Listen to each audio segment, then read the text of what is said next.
নমস্কার বন্ধুরা, রাধা অষ্টমী 2024-এর বিশেষ পর্বে আপনাদের সকলকে স্বাগত জানাই। সবার প্রথমে জেনে নেব আজকের এপিসোডে কি কি রয়েছে। 2024-এর রাধা অষ্টমী কবে, এরপর জেনে নেব পঞ্জিকা মতে রাধা অষ্টমীর সময়সূচি, এরপর আমরা জেনে নেব রাধা অষ্টমীতে উপবাসের সময়সীমা কতক্ষণ থাকছে, রাধা অষ্টমী পালন করার সময় ঘরোয়া পদ্ধতিতে রাধা অষ্টমী কীভাবে পালন করবে, আর রাধারানীর প্রিয় ভোগ কী কী, আর সেই ভোগ কিভাবে তৈরি করবেন, এই সমস্ত কিছু নিয়ে আলোচনা করব আজকের স্পেশাল এপিসোডে।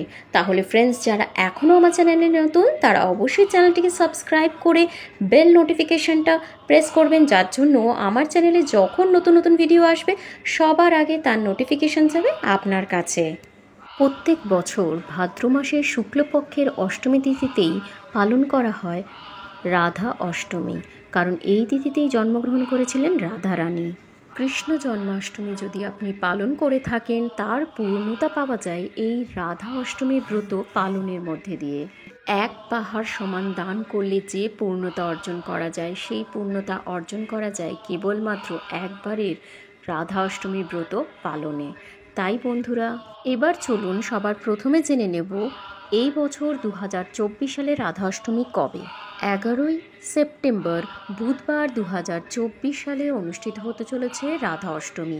এইবারে পঞ্জিকা মতে রাধা অষ্টমীর তিথি কখন শুরু হচ্ছে কখন শেষ হচ্ছে। রাধা অষ্টমীর তিথি শুরু হবে 10ই সেপ্টেম্বর মঙ্গলবার রাত 11:12 থেকে এবং অষ্টমী তিথি সমাপ্ত হবে 11ই সেপ্টেম্বর বুধবার রাত্রি 11:47 মধ্যে এই তিথি সমাপ্ত হবে। এবারে আমরা জেনে নেব 2024 সালের রাধা অষ্টমীর উপবাসের সময়সীমা। 10ই সেপ্টেম্বর 2024 মঙ্গলবার রাত্রি থেকে তিথি শুরু হচ্ছে, তাই আগের দিন আমরা সংযম করব এবং পরের দিন যেহেতু 11ই সেপ্টেম্বর 2024 এই দিন আমরা রাত্রি 11:47 অবধি পুজোর তিথি রয়েছে, তাই এই সময়ের মধ্যেই আপনাকে কিন্তু পুজো শেষ করতে হবে। তাই আসুন জেনে নেওয়া যাক রাধা অষ্টমীর দিন পুজো করার সবথেকে শুভ সময় কখন। 11ই সেপ্টেম্বর অর্থাৎ বুধবার সকাল 10:46 পর থেকে শুরু করে দুপুর 1:20 মধ্যে আপনি পুজো সমাপ্ত করবেন এবং রাধারানীকে দেওয়া প্রসাদ গ্রহণ করে নিজের উপবাস ভঙ্গ করবেন। এই ছিল 2024 রাধা অষ্টমীর উপবাসের সময়সীমা পঞ্জিকা অনুযায়ী। রাধা অষ্টমীর সহজ সরল পূজা পদ্ধতি, ঘরোয়া উপায়। রাধা অষ্টমী পুজোর প্রথমে উপকরণ কি কি আসুন জেনে নেওয়া যাক। ফুল, জল, দীপ, ধূপ, দুধ, ঘৃত, মধু, চন্দন, রাধা ও কৃষ্ণের জন্য নতুন বস্ত্র, আতপ চাল, মিষ্টান্ন, মিছরি এবং সাধ্যমতো আপনি নৈবেদ্য ও প্রসাদ প্রদান করবেন, ভোগ প্রদান করবেন আপনার সাধ্যমতো। এবারে জেনে নেব রাধা অষ্টমী ব্রতর পুজো পদ্ধতি, ঘরোয়া উপায়। সবার প্রথমে সকালবেলা উঠে স্নান করে শুচিসিদ্ধ হয়ে নেবেন। এবার শুদ্ধ বস্ত্র পরিধান করবেন এবং যেই স্থানে রাধা ও কৃষ্ণের আপনি পুজো করবেন, রাধা অষ্টমীর ব্রত করবেন, সেই স্থানটাকে খুব সুন্দরভাবে পরিষ্কার করবেন। তারপর সেখানে একটি জল চৌকি পেতে তার ওপর রাধা ও কৃষ্ণের যুগল মূর্তিকেই পুজো করতে হবে, কারণ রাধা অষ্টমীতে রাধাকে আলাদা করে, কৃষ্ণকে আলাদা করে পুজো করা যায় না। রাধা তার মধ্যেই বিরাজমান, তিনি হলেন কৃষ্ণ, আর কৃষ্ণ এবং রাধিকাকে আলাদা করে কখনোই পুজো করতে নেই। তাই জন্য একটি পাত্রের মধ্যে রাধা ও কৃষ্ণের যুগল মূর্তি রেখে সেই মূর্তিকে দুধ, দই, ঘি, চন্দন, জল এবং ইত্যাদি দিয়ে স্নান করাতে হবে।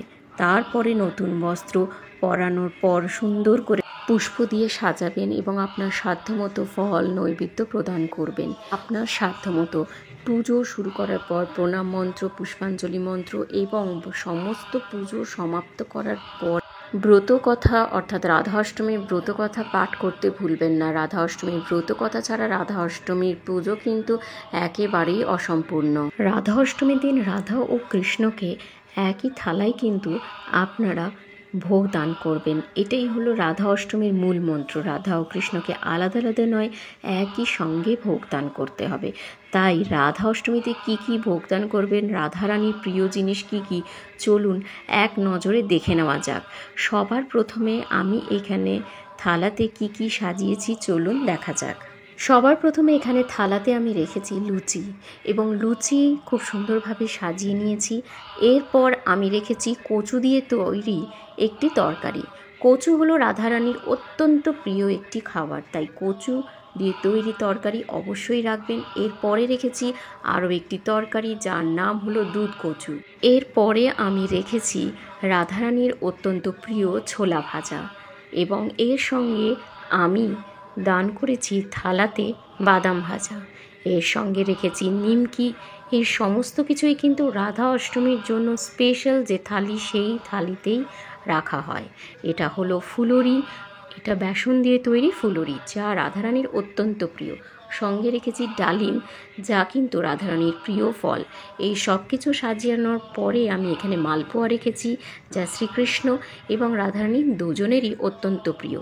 এই সমস্ত রেসিপিগুলো কিন্তু আপনারা আমার চ্যানেলে এর আগেই দেওয়া আছে, আমি ডেসক্রিপশানে লিংক দিয়ে দেবো, আপনি জাস্ট ক্লিক করে এই সমস্ত রেসিপিগুলো দেখে নিতে পারবেন। সো ফ্রেন্ডস, রাধারানীকে কী ভোগ দেবেন এবং কিভাবে তৈরি করবেন, এর কনফিউশন আর থাকছে না। আপনাদের জন্য আমার চ্যানেলে ভিডিও তো রয়েছে, ডেসক্রিপশন থেকে দেখে অবশ্যই জেনে নেবেন। আশা করি 2024-এর রাধা অষ্টমী আপনাদের সকলের খুব ভালো কাটুক, আর আজকের এপিসোড আপনাদের খুব ভালো লেগেছে। আর ভালো লাগলে চ্যানেলটিকে লাইক, কমেন্ট, শেয়ার এবং নতুন বন্ধুরা চ্যানেলটি সাবস্ক্রাইব করতে ভুলবেন না, এবং পাশে থাকা বেল নোটিফিকেশনটা প্রেস করবেন। এর জন্য যখন যখন আমার চ্যানেলে নতুন ভিডিও আসবে আপনার কাছে তার নোটিফিকেশন যাবে সবার আগে। তাহলে ফ্রেন্ডস, আজ এই পর্যন্তই। আবার হাজির হব নতুন ভিডিও নিয়ে। নমস্কার।